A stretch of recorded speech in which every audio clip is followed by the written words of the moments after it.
Hey there, this is the Resistor Vic podcast. I'm here to get folks thinking about politics as something that's really about regular people like you and me, and to realize that together we can make a difference. I'm Vic Myers. Welcome to the Resistance.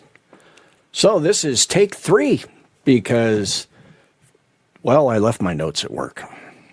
I've been waiting all week to talk about this. And this is, now what? After Tuesday's election results, now what? It was such a sweeping victory for the Democrats. In conventional times, the Republicans would change course. They would say, uh-oh, we're in deep trouble. And the Democrats, they would say, we found something that worked and we're going to stick with it. Is that what's going to happen? Will the Republicans of 2025 see that they are in serious trouble come November of 2026? Or will they simply say, no, we're sticking with Trump. We're going to double down. We're going to continue to take away people's rights. We're going to continue to ignore the unconstitutional behavior of this administration, in particular when it comes to these Istapo raids. Will they step up and start becoming a co-equal branch of government again? And how about the Democrats? Will the Democrats look at those results and say, we found something that works?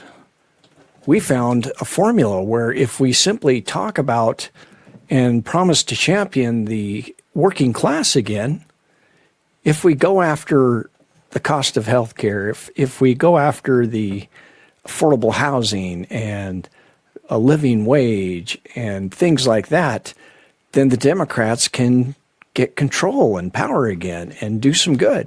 Will they do that? Well, indications are maybe not. I'll get to that in a minute.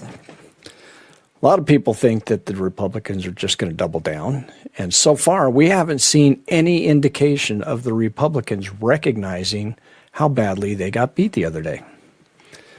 They feel no fear whatsoever. They think that they can just keep doing what they're doing, and the people are going to just keep voting red in red districts and blue in blue districts, even though that's not what happened the other day, because the victories were across the board. They were in blue states, they were in red states, they were in purple states. There were places where Democrats haven't won in 2 or 3 generations, and they knocked out MAGA Republicans from their seats. So you would think that some of them, besides Marjorie Taylor Greene, would have the common sense to know that they're doing something wrong. But they haven't said or done anything this week to indicate that that's the case. And as far as Marjorie Taylor Greene goes, she's got nothing coming.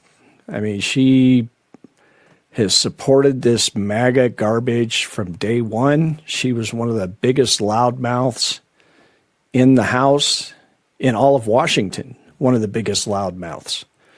And then when she wanted to run for the Senate, and all the other Republicans were like, no, we don't think so. Now she's got an axe to grind. That's the only reason why she's coming out in favor of doing something about health care costs and having the temerity to speak against the Trump administration and the Republican Party in Washington. I don't think she's got anything coming for that. You can't wash away your sins that easily, Marjorie. And the Democrats, they still refuse to acknowledge Mamdani. They're acting like the only Democrats who won were in New Jersey and Virginia. They don't get it. And tonight we're hearing news that the Senate Democrats are looking at capitulating to the Republicans for some promise of a discussion to possibly have a vote on health care in December, in exchange for restoring funding and paying all the people who have been left on furlough, all the federal employees who aren't getting paid. The Republicans are promising to pay them. And Tim Kaine, another dinosaur Democrat who needs to find a political meteor, is saying that he'll vote for this if it means restoring the paychecks to these people. Well, guess what, Tim Kaine? A while back, you actually co-authored legislation that put it into law that at the end of a shutdown, the federal employees have to get their full pay. It's in the law. It's in the law with your name on it. But you're going to capitulate so that you can put your name on a headline that says you helped end the shutdown. Meanwhile, the promise of a discussion about having a vote on the ACA subsidies. What does that mean? You're going to give up your leverage. You're going to sell out Democrats and working people and working Republicans, working class Republicans, and working class independents. You're going to sell out the working class of America for the promise of a discussion. I guess I have my answer. The Democrats didn't learn anything from last Tuesday. They are going to buckle under and do everything that they can to maintain their oligarchical status control of the Democratic Party. It kind of makes a guy sick, if I'm being honest. I think I have. I mean, this is the shutdown's got to end sometime, right? And I think I have one way that would serve the working class people of America. I mean, it's not going to get us anything right now. But if we're going to give up and let the Republicans win, we need to get something. How about we do this? How about the Republicans, and this is a freebie on the off chance that some Republicans somewhere would hear this. This is what you tell your Republican leader in the states, in the U.S. Senate. Tell him, look, John, check it out. Promise the Democrats that they can have an up or down vote on Medicare for all.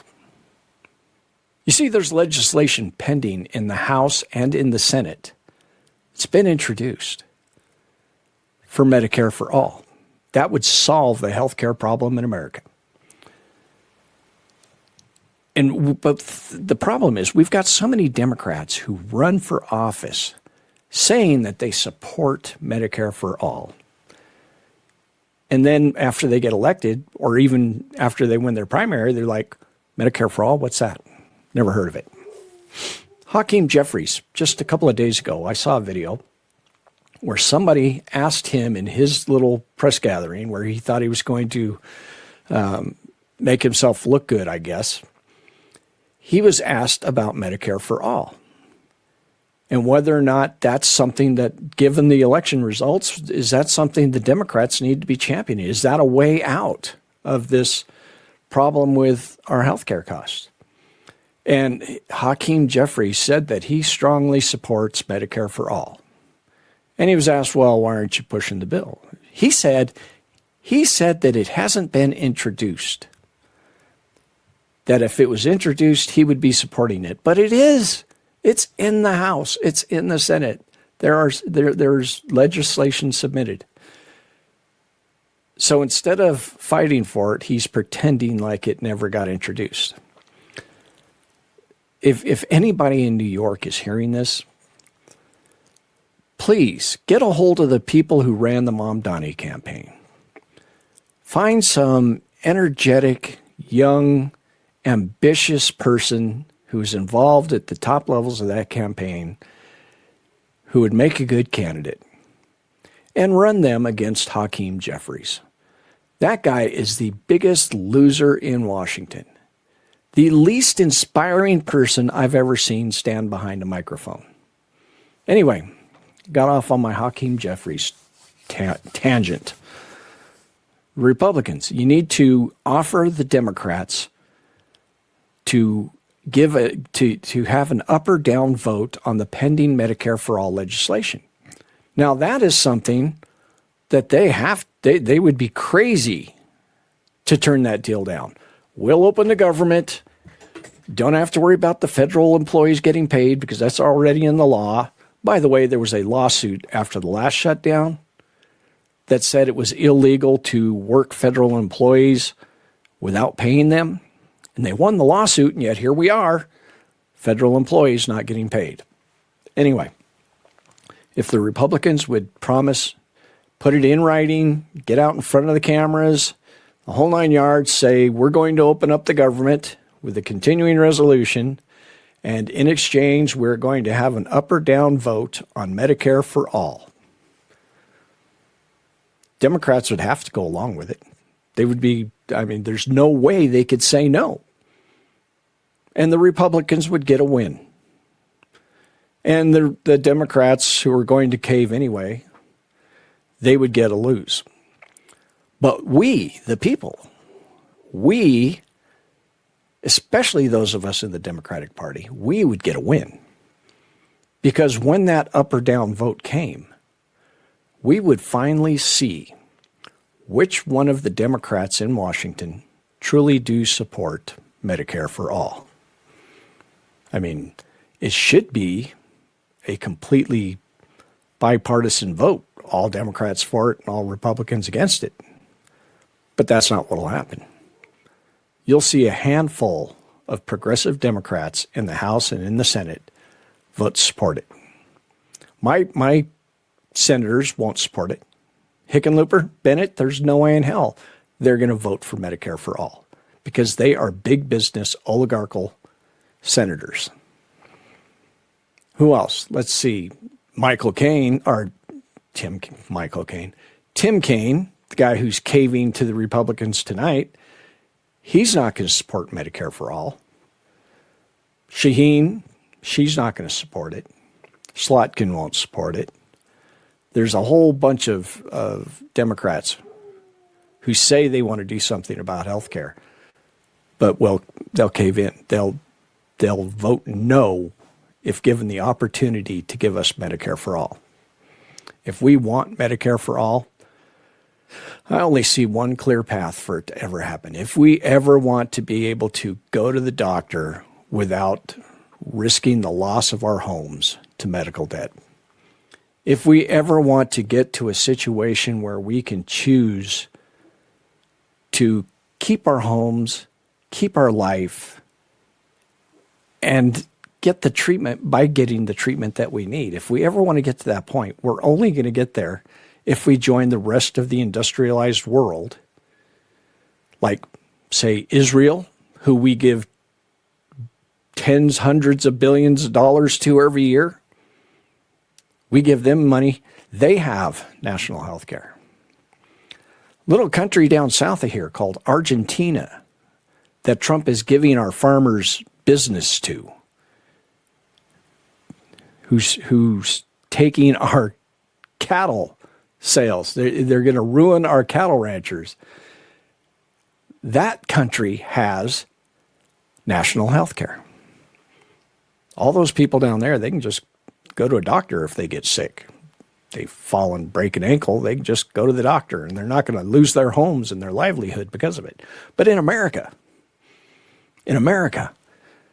we would rather keep giving thousands of dollars a month to insurance companies because the guys who run in the insurance companies, they don't have enough yachts yet. They don't have enough vacation homes around the world.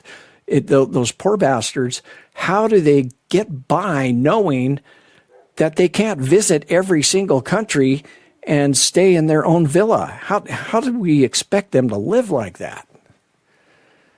That's why we can't have Medicare for all in America. But if we were to have a vote on it, we could see which Democrats precisely are full of shit. We could see which ones said that they supported it in their campaign, but will vote against it. And then we will know which ones, excuse me, we will know which ones to focus our energy on next year. And I don't know, when's Tim Kaine up for re-election? Let me ask my phone. When is Tim Kaine up for re-election? Dun, dun, dun, dun. He's up for re-election in 2028. So that gives us 3 years. 3 years, well, 2 years really, to find a replacement for Tim Kaine. It's got to come to this. We have to stand up because the Democrats in Washington are going to cave in and let us down. Now, even if, and I checked just before I came in here to record this, we didn't know yet. Maybe by the time tomorrow morning comes around and this gets on the air, we'll know whether or not the Senate voted to open the House, or open the government. But here's the thing. They still have to get the House to go along with their New Deal. Mike Johnson can't do it because if he does, then he's got to bring the House back into session. If he brings the House back into session, he's got to swear in Adelita Grijalva. And if he does that, then the Epstein files are going to come out. So he's gonna say, nope, sorry, we're staying out until January 3rd, which for those of you who don't know, the Constitution requires the House to come into session on January 3rd. That's the longest that Mike Johnson can keep them out. So Mike Johnson's going to take every day that he can to try and convince some of the Republicans who were on that discharge petition. He's going to take every day. He's not going to open up the government until either January 3rd or he has converted enough House Republicans to vote against that discharge position. And speaking of House Republicans, there's an election less than a month from now in Tennessee, Tennessee 7. Afton Bain is the true progressive Democrat. She swept the primary. There were, I forget how many. There was a handful of Democrats running against her, and she won the primary. And the seats being opened up by this guy who stuck around long enough to vote for the big, beautiful bill, what I call the Trump tax. And then he quit, took his girlfriend, I think, allegedly, and moved to Guyana, of all places. And now that seat's open, and the special election is December 2nd. Now, before tonight, as I'm recording this, I would have said that there's a fantastic chance for Afton to win that election because the momentum from last Tuesday is going to carry her through because the rejection of the Republicans. But if the Democrats cave tonight, if the Democrats cave on the shutdown and get nothing out of it, then that's going to pop that balloon, if you will. It's going to, the excitement, I'm afraid, is just going to go out of the room. And it's going to make it much tougher for her to win that election. I certainly hope I'm wrong. You can go to Afton for Congress, AFTYNFORCONGRESS.com. Look, it's scrolling across the bottom of my screen for those who are reading it. You can go to AftonForCongress.com and help her out. You can give her a couple of bucks. You can sign up to text, to make phone calls. If you're in the neighborhood, you can sign up to walk doors, help her canvass. It's a winnable election. Yes, it's a R plus like 20. But if you take away the fact that, or if you count the fact, rather, that the guy she's running against was endorsed by Donald Trump. He won the primary because he was endorsed by Donald Trump. the least popular person in Washington. By the way, if you didn't see it, there's a great video out there of him trying to read a speech at the Washington Commanders football game today, and you couldn't hear a thing he was saying because the crowd was booing so loudly. It was fabulous. I watched that video like 4 or 5 times just so I could keep hearing it. Anyway, I digress. Go and help Afton. And if you have a Democratic U.S. Senator, give him a call. Say, don't you dare vote to reopen the government based on a promise of a discussion to possibly have a vote on reinstating the subsidies for the Affordable Care Act. Let them know that that's not acceptable.